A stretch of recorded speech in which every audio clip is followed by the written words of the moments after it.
Sa mga alingas-ngas ng kasaysayan, isang pangalan ang naglalarawan ng tapang at kabayanihan, Jose Rizal. Ang kanyang buhay ay isang tala ng pagmamahal sa bayan at paglaban para sa katwiran. Sa bawat pahina ng kanyang aklat, bumabalik-balik ang mga salita ng pag-asa. Ang kanyang mga salita at gawa ay hindi lamang nagmulat sa atin, kundi nagbigay daan din sa pag-usbong ng diwa ng pagkakaisa at pagkamakabayan. Ngunit, sa likod ng mga papuri at parangal, mayroong mga tanong na sumisilip. Ano nga ba ang tunay na kabuluhan ng kanyang mga gawa at sinasabing mga balakid? Sa paglakbay na ito, tayo ay hakbang sa landas ng kanyang buhay at pamana. At sa bawat pagkakataon, tayo ay magbabalik tanaw sa mga aral na iniwan niya para sa ating lahat.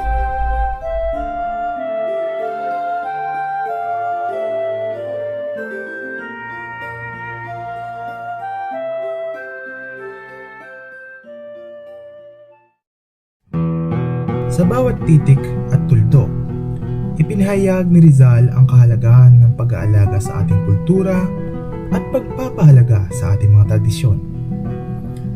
Sa bawat akda ni Rizal, patuloy niyang ipinamalas ang kahalagahan ng pagiging makabayan at pagmamahal sa sariling wika at kultura.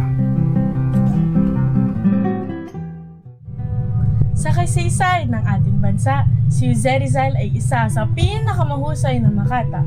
Sa murang edad na 80 gulang, isinulat niya ang kanyang unang tula na nagngangalang Sa Aking Mga Kabata. Sa pamamagitan ng tula, ipinakita ni Rizal ang kanyang maagang pagmamahal sa bayan at pagmamalasakit sa kultura. Ang kanyang mga akda ay naglalarawan na malalim na pagtangkilik sa kanyang pinagmulan. Sa Aking Mga Kabata.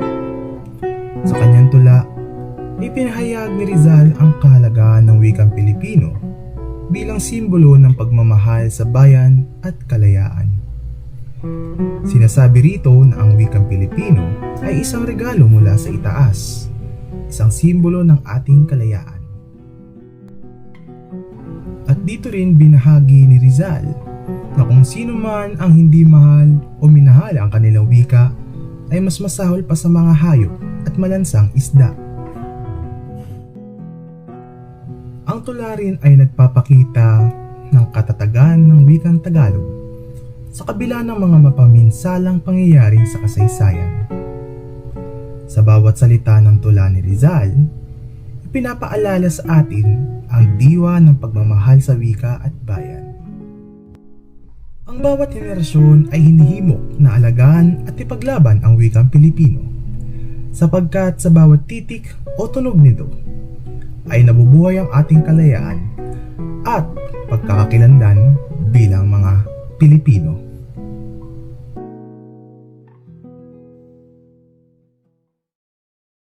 Noong Hunyo 1872 ay nag-aral si Jose Rizal sa Ateneo Municipal de Manila at nagtanggap ng pagtuturo mula sa isang praile na si Francisco de Paula Sanchez. Makikita ang impluwensya ng kanyang mga guro sa kanyang mga tula na kung saan ito ay naglalaman ng mga reliyosong paksa tulad ng Ala Virgen Maria at Al Niño Jesus. Pati na rin ang mga paksa na nagtataguyod ang kagandahang asal tulad ng Felicitación, Intimate Alliance between Religion and Education, at Education gives luster to the motherland.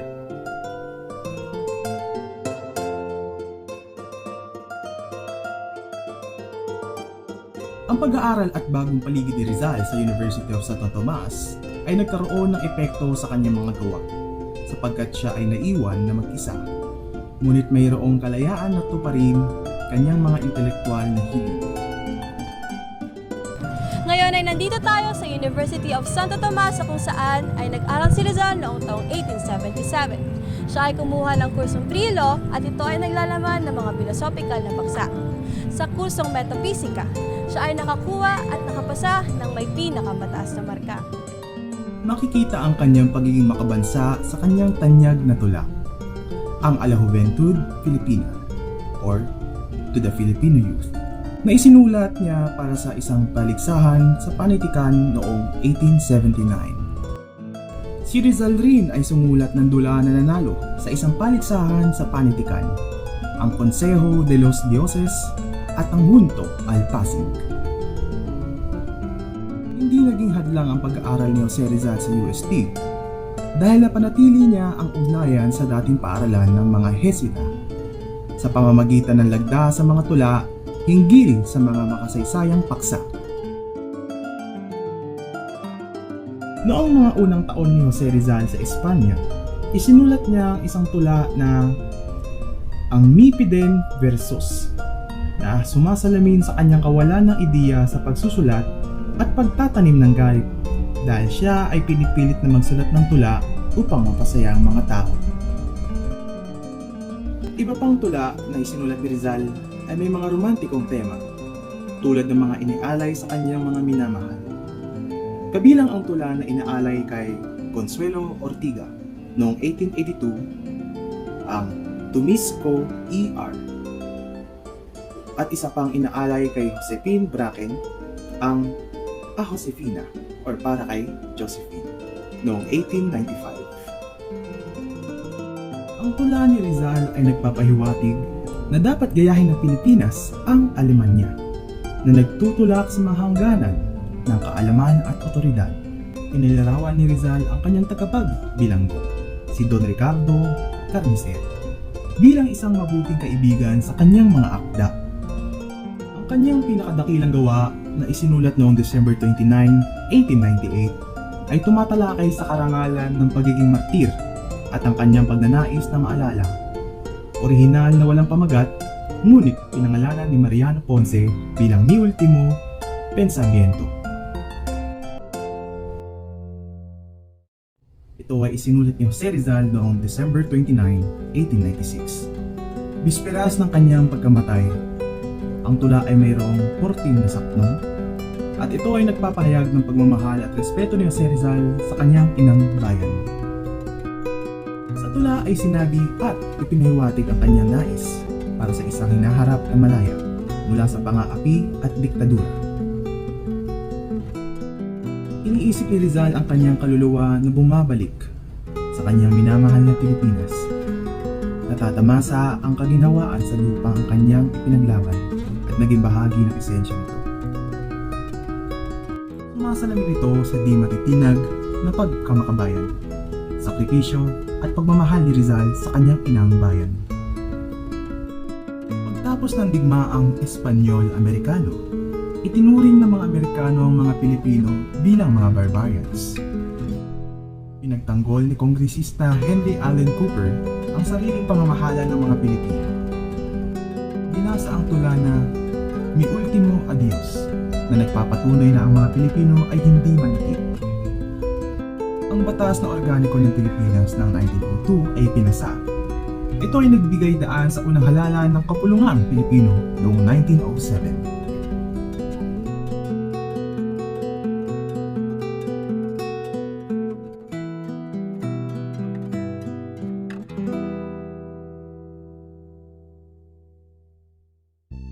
Sa kasalukuyang panahon, marami sa atin ang humahanga sa dakilang bayani na si Jose Rizal.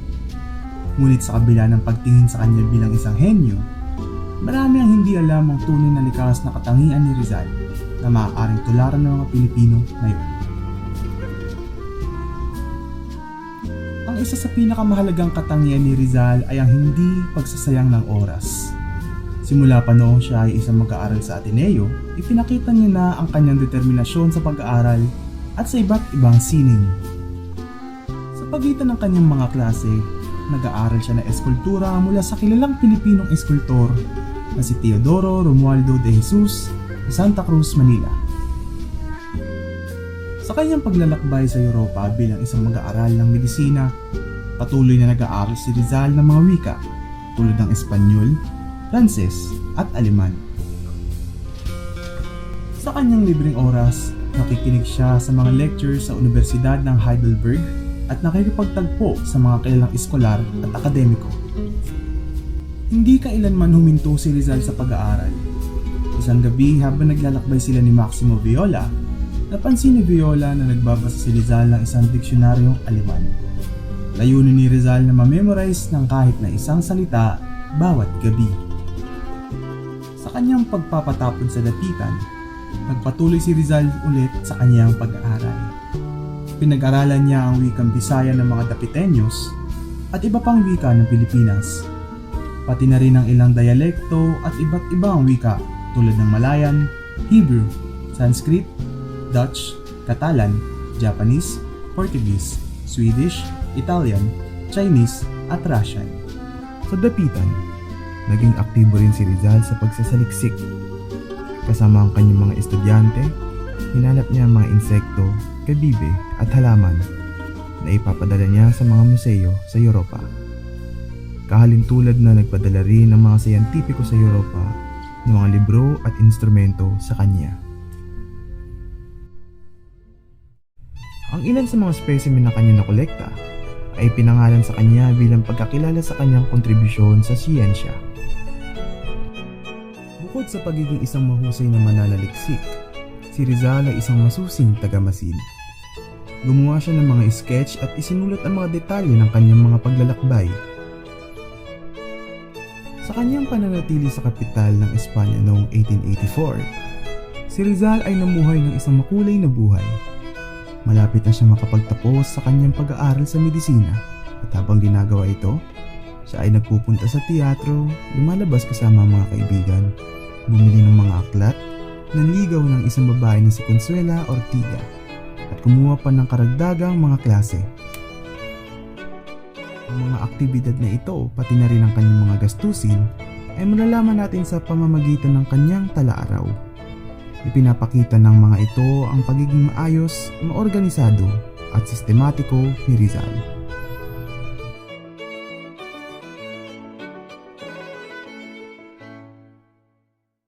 Ang lakbay ni Jose Rizal patungo sa kalayaan ng kanyang mga kababayan ay hindi niya itinahak ng mag-isa. Iilan sa kanila ay kilala ng nakakarami, habang iba na may ngayon pa lamang natin mapag-aalaman. Maigi nating kilalanin ang kanyang mga naging kasamahan at ang kanilang naging ambag sa tagumpay ng ating bansa. Graciano Lopez Jaena.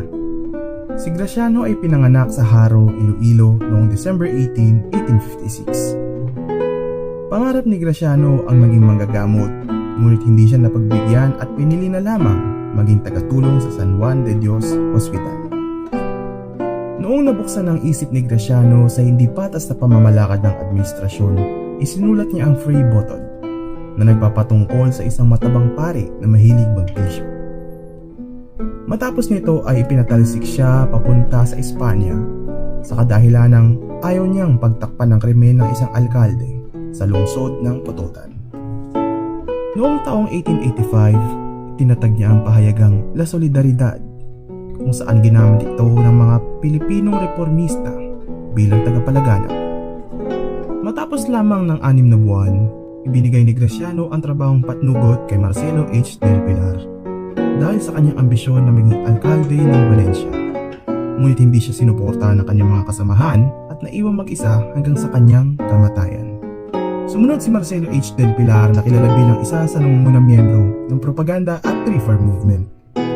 Siya ay pinanganak sa Kupang, Bulacan noong August 30 taong 1850. Ang kanilang pamilya ay kilala sa pagiging mayaman, kaya si Marcelo ay nakapag-aral ng iba't ibang husay. Noong taong 1882, itinatag na ang Diaryong Tagalog na naging kauna-unahang pahayagang inilathala na may 2 lengguwahe.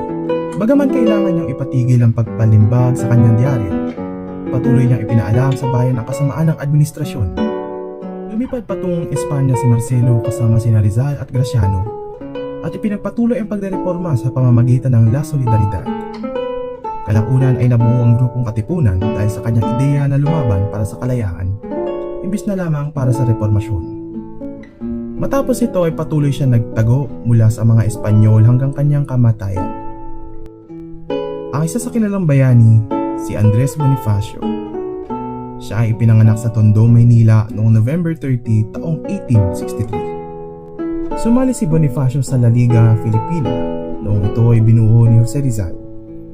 Matapos arestuin si Rizal, si Bonifacio at ang kanyang mga kasamahan ay bumuo ng isang grupong kung tawagin ay Kataas-Taasang Kagalang-Galangang Katipunan ng mga anak ng bayan noong July 7, taong 1892. At ang kanyang naging sagisag ay may pag-asa. Ngunit hindi naging mahusay na pinuno si Bonifacio noong digmaan. Nakamit niya ang kamatayan matapos ang pagbintangan na siya ay nakipagsabuatan na ipapatay si Aguinaldo. Si Emilio Jacinto, nakilala bilang utak ng Katipunan. Siya ay pinanganak noong December 15, taong 1875. Ginamit niya sa gisag na Pingkian nang sumali siya sa Katipunan. Sa pangalang Di Masilaw ay sinulat niya ang kartilya na ginawang doktrina ng grupong Katipunan. Lumaban siya bilang kalihim ng Katipunan. Noong siya ay pinakawalan matapos mahuli ng mga Espanyol, inanyayahan siya ng mga emisaryo ni Aguinaldo na maging tagapayo nito. Tinanggihan niya ito at namuhay ng mapayapa hanggang sa namatay siya dahil sa isang sakit. At ng panghuli ay si Apolinario Mabini na tinaguriang taong may ulong ginto. Siya ay pinanganak na mahirap sa Tanawan, Batangas noong July 23, 1864. Dahil sa kanyang angking talino, siya ay naging iskolar ng paaralang Colegio de San Juan de Letran sa Manila. Isa si Mabini sa mga nangungunang miyembro ng La Liga Filipina noong ito ay binuo ni Jose Rizal. Kalaunan ay pinapalit ang pangalan ng grupo sa Cuerpo de Compromisarios, kung saan siya ay nagsilbi bilang kalihim. Na magsimula ang Philippine Revolution, hindi nakasama sa pagpapatay ng mga martir si Mabini dahil sa kanyang sakit na polio. Noong makauwi si General Emilio Aguinaldo mula Hong Kong, hinirang niya si Mabini bilang tagapayo. Bagaman marami siyang naitulong sa gobyerno, marami pa rin ang pumipintas sa kanyang mga kaisipan. Makikita natin ang moral at panlipunang filosofiya ni Mabini. Naibanggit niya sa kanyang likhang La Revolución Filipina na ang hindi sapat ang kalayaan lamang, ngunit ang gobyerno rin ay isang pangangailangan. Bilang gabay sa mga Pilipino, isinulat niya ang Verdadero Decalogo na magtuturo sa kanila kung paano maging mabuting mamamayan. Ang pag-aaral sa ating mga pambansang bayani ay makakapagbigay ng magandang halimbawa ng katapangan ng isang Pilipino. Gawin nating inspirasyon ng bawat kwento na maging mabuting mamamayan at pagsilbihan ang ating bansang sinilangan.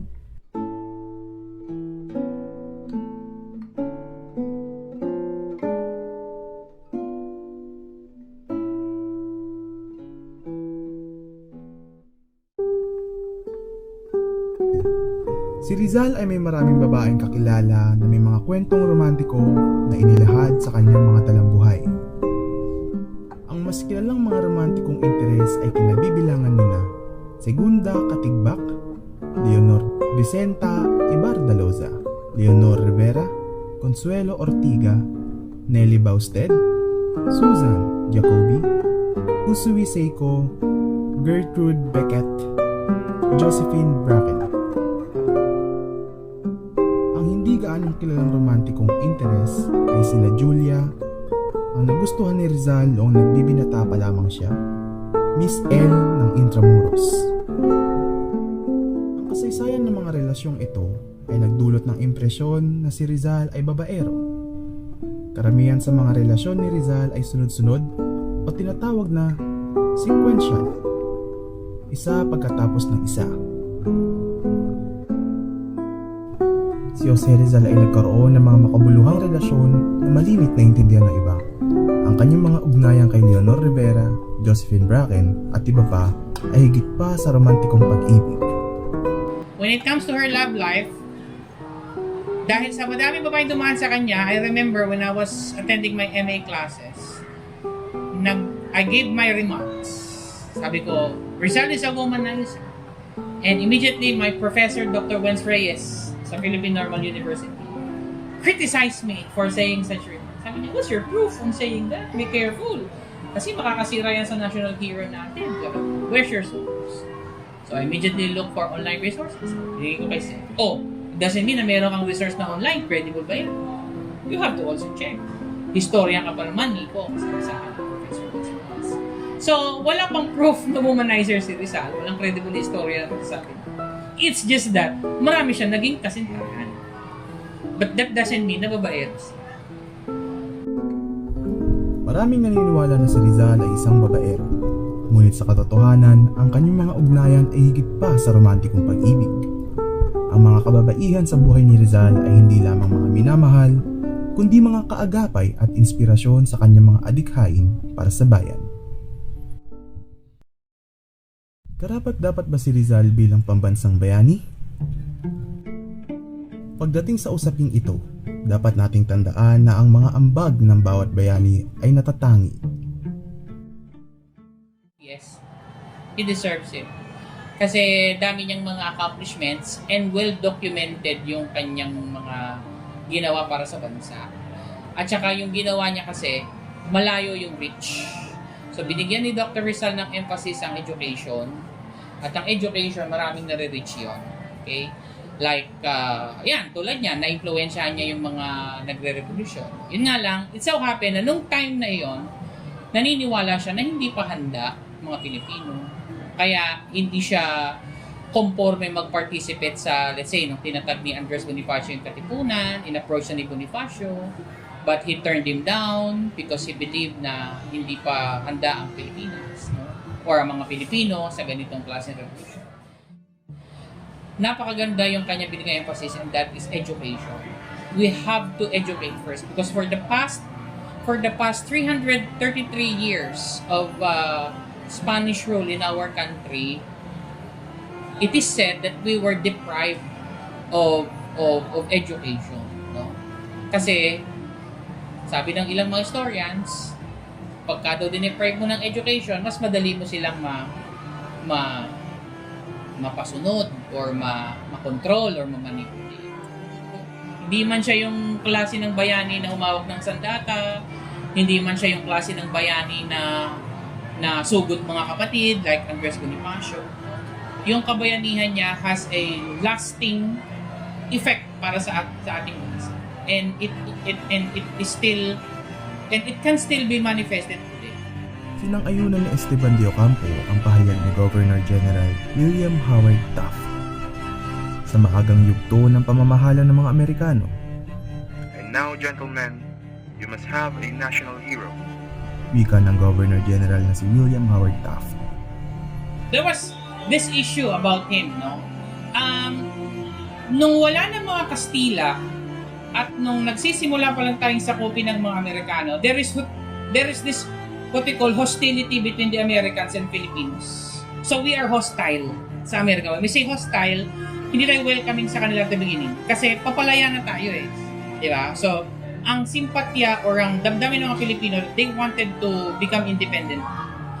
At the beginning, ganito ang relasyon sa pagitan ng mga Pilipino at ng mga Amerikano. Medyo hostile tayo sa kanila. Nagpapatupad sila ng mga policies that will I'm gonna say this, that will pacify this kind of reaction from the Filipino people. At isa na doon, yung hindi pagpopularize ng mga naging bayani noong panahon ng revolusyon na violent. Like sina Bonifacio, di ba? Violent yung kanilang pamamaraan eh, di ba? Instead, pinromote nila yung mga heroes na hindi nagpo-promote ng violence.